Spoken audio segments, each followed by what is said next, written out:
Hello everyone. Today we talk about how to fix the of ChatGPT.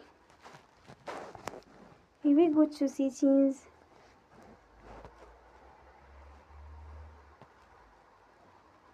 Then we click on apps. After that you will search the app ChatGPT and you will click.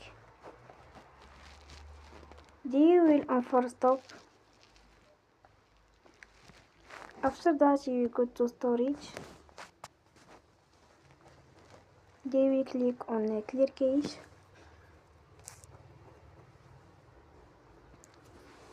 In the end, turn off your Wi-Fi, your phone, and you will recharge your phone again. Don't forget to support us by like and subscribe. See you next time, and thank you for watching.